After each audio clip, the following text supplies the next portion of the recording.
position. And the nips, of course, had broken through the Australian lines, which were mainly the 2nd, 4th machine gunners. Machine gun. Yeah. On the just coast. down from the peninsula. Yes. Yes. They suffered terribly. They had the full weight thrown at them, and they were, of course, young, immature soldiers. It was most unfair, really, the amount they had to take. Well, they'd only arrived 5 days before you did. Yes. But the Bukit Timah battle then started in earnest. Yeah. Can you just give me a picture? Were the oil tents on fire? Already. Was there pools of smoke? You couldn't see Singapore proper. It was just one huge black cloud. And administratively, did you know where your peas and beans were coming from? Did you know where your ammunition was coming from? No. Did you know where your casualty evacuation went to?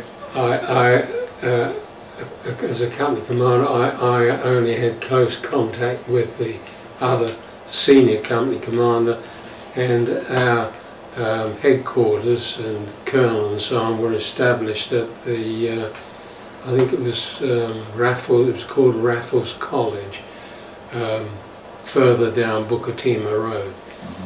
I never went there. Any reports that came through my next in command, you see, and I was just told by a runner, what I had to do. We suffered quite a few casualties. It's the first and only time I met the padre who you mention quite often in your book, Haig, the RC chaplain. I can well remember seeing him giving the last rites to a bloke who'd been hit by a mortar. Is that Foster Haig? Foster Haig. Wonderful voice. He was a first-class bloke, but I can see him now kneeling beside this bloke, giving him the last rites. We were mortared very badly. The Japs had a curious little mortar. I've drawn it in my book. They used to pull it on 4 wheels. The British mortar's a bit heavier, and you've got to separate the base plate. Separate the base plate and everything, yeah. But other parts of my battalion were spread in a horseshoe around in the Bukit Timah area. I was very close to the road that joins the Bukit Timah Road, and at that junction it goes up to what was then the Ford factory. And I suppose we would have had one day and night pretty close engagement with the Japs.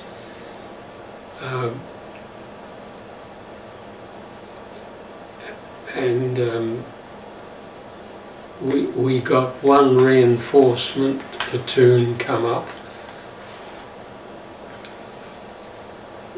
Food came up quite naturally, but that was well organised from our headquarters. We never had any trouble with that. We used to call them hay boxes. They were, just square boxes about this size, with the hot meal. The first job I was given away from the line was a group of houses on this junction, Farrer Road and Bukit Timah Road, where the Chinese had refused to leave their houses.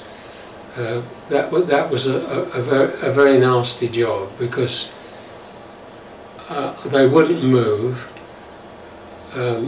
However diplomatic I was, I went in with a sergeant and 2 men, and in the end I had to force them out. I drew my revolver and said, well, you know, this is an unfortunate situation.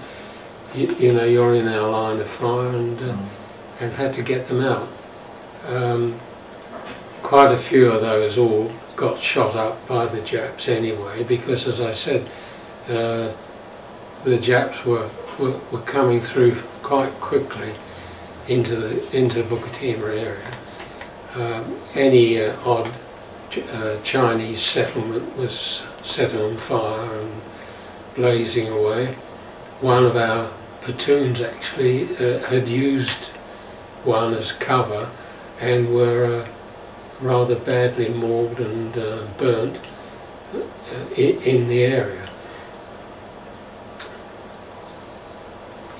I can't remember how long we were there before this quite shattering sight of a white flag and the Union Jack and this group of people came along the road. It took us all completely by surprise. I mean, we knew things were difficult, but we had at no time lost any confidence that, you know, this is what we'd been training for. No one ever conjectured that we'd give in. As I've shown in one of my drawings, the senior officer to me went through my position and said, "Smudger, you know, these could be Japs just trying it on, trying to infiltrate." And he went across with a drawn revolver to these people and asked them what they were doing, and they told him that it was an official party. They even had a civilian with them who was a representative of the government in Singapore, and they were suing for peace with the Japanese. Now, this was a Japanese party that approached your lines with a white flag, is that correct? No, it wasn't a Japanese party, it was British. Oh, okay. But there was so much fifth column going on in Singapore, multiracial, you see, that you couldn't trust anyone who wasn't in uniform. So this is an allied party? Yes.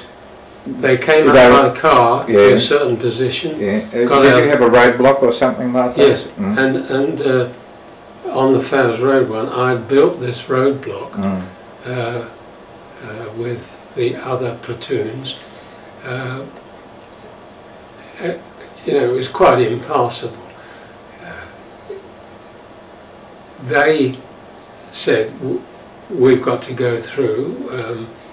This is a proper capitulation party," and they had a brigadier with them. Do you know who that was? New Begin.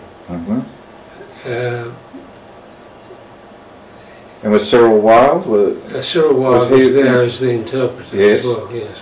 And now Wilde was carrying, in due course, the white flag. He had the white flag. Who was the person carrying the? I don't know who had the Union Jack, but I do remember seeing the chap chuck the white flag down. Well, that was Wilde, wasn't it? Yes, that was Wilde. Yeah. They insisted that we took the all the barbed wire down, but we must have. I suppose it took about half an hour. We got a message back to our battalion